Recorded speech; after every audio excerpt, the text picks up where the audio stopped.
2021 NYC housing predictions. What New Yorkers should expect next year and beyond. Hi, welcome my channel. This channel will be your ultimate real estate source. I will keep you up to date with all the latest news in the market.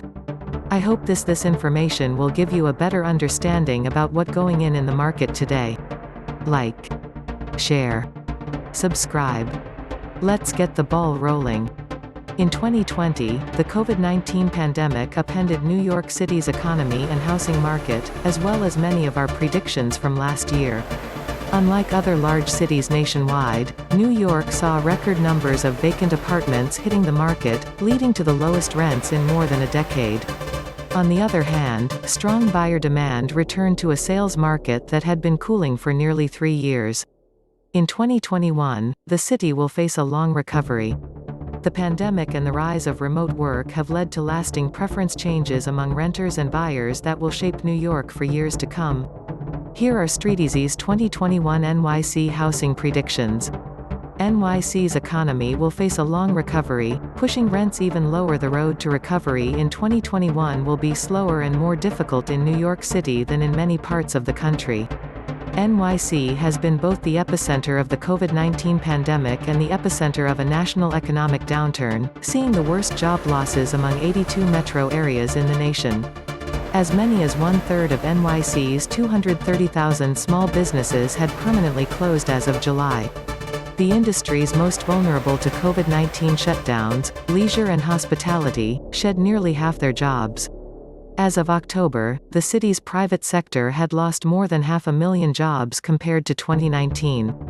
A weaker economy means a weaker rentals market, and in October, median asking rents in Manhattan had already dropped to $2,880, the lowest level seen since 2010.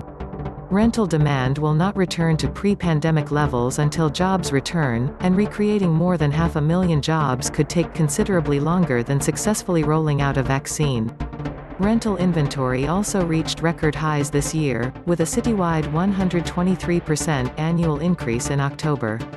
Until the rate of renters moving back to the city surpasses the rate of inventory coming onto the market, rents will fall as the glut of inventory grows. A weak economy impacts everyone in the city, and the consequences of it are starting to become clear.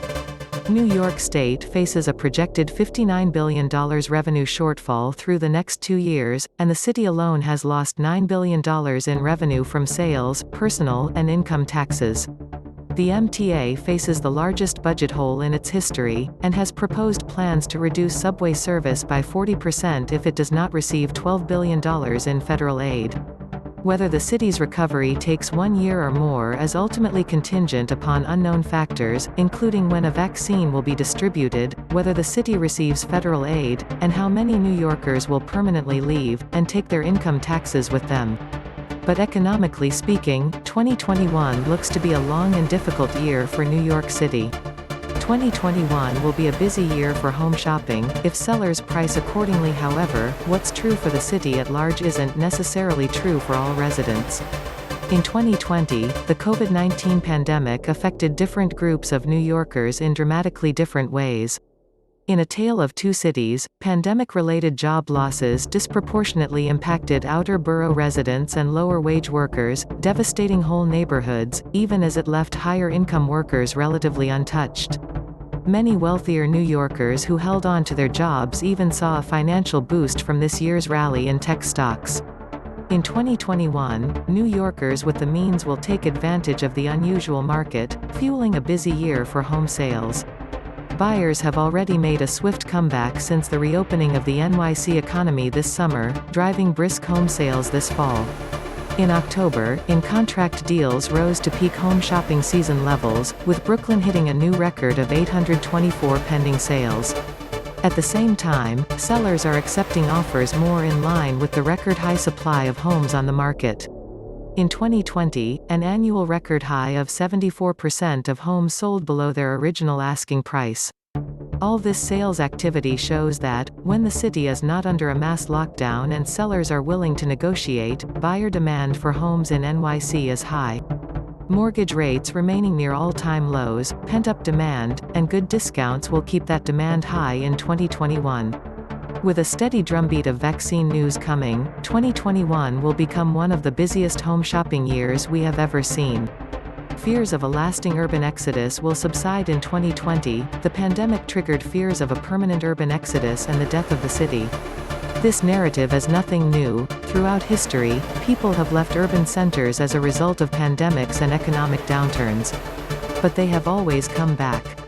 When the pandemic ends, New York City will still be one of the only places in the country where people can enjoy the best food in the world on any budget, attend a free concert pretty much every day in the summer in Central Park, grab a late-night drink in a bar, and watch performances in the city's 640 theaters, the most of any city in the world. The pandemic has made these opportunities off-limits, but as soon as people can gather again, they will remember that there is no place on earth like New York City.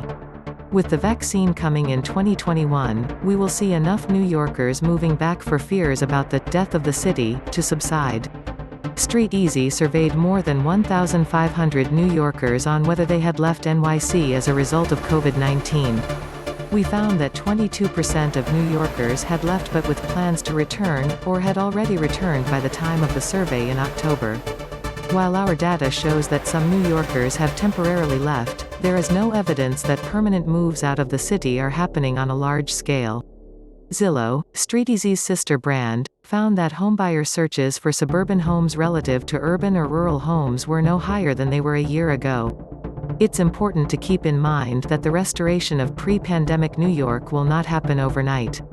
Slowly, however, the old vibrancy and energy will return, and when it does, people will remember the city as the best place for innovation, culture, job opportunities, creativity, and for gathering with other people, just as they have for centuries.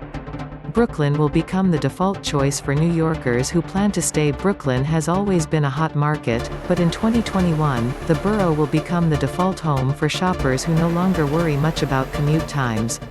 Since the pandemic, more New Yorkers have been buying in Brooklyn than ever before, leading to an all-time high of 824 pending sales in October 2020. Inventory, however, still sits at record highs, leading prices to fall 2.4% year-over-year in October. It comes as no surprise that Brooklyn has become the top choice for New Yorkers who are working or schooling from home.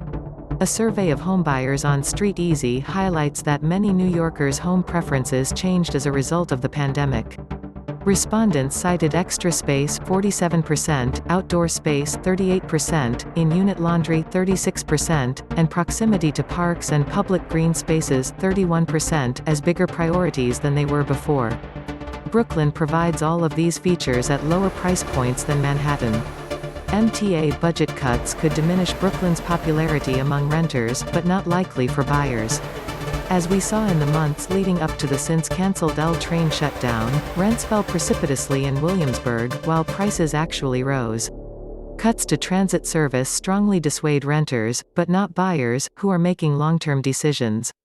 Manhattan's character will change as it welcomes a wider variety of incomes. Manhattan's cultural offerings, unique history, and iconic neighborhoods have an appeal unlike anywhere else in the city. These factors will continue to make the borough desirable, even as remote work becomes permanent for many New Yorkers. In 2021, a wider range of New Yorkers will be able to afford to live in Manhattan. After 10 years of uninterrupted growth, Manhattan rents fell by 9.1% year-over-year in October, back to 2010 prices. New York's most famous borough will never be cheap, but it will become more accessible to residents of a broader range of incomes. Pre-pandemic Manhattan was home to the most expensive restaurants in the city, the most expensive homes for sale, and one of the world's most expensive shopping streets, making it a playground for the ultra-wealthy. This year, however, many luxury retail chains have vacated, leaving storefronts on Fifth Avenue and in Soho empty. These departures, coupled with the near-term decline in rent prices in Manhattan, give reason to believe that the new businesses starting up in post-pandemic Manhattan may cater to New Yorkers and visitors on a wider range of incomes than the old ones did. Lower real estate prices all around will shift the character of the borough, making it less branded and less gilded, but more equitable, more diverse, and perhaps even more livable. Thanks again for visiting my channel. I hope this information will give you a better understanding about what's going in the market today. like, share, subscribe. If you would like to understand more about the value of your property, feel free to contact me via email. You can find my contact information in the description section.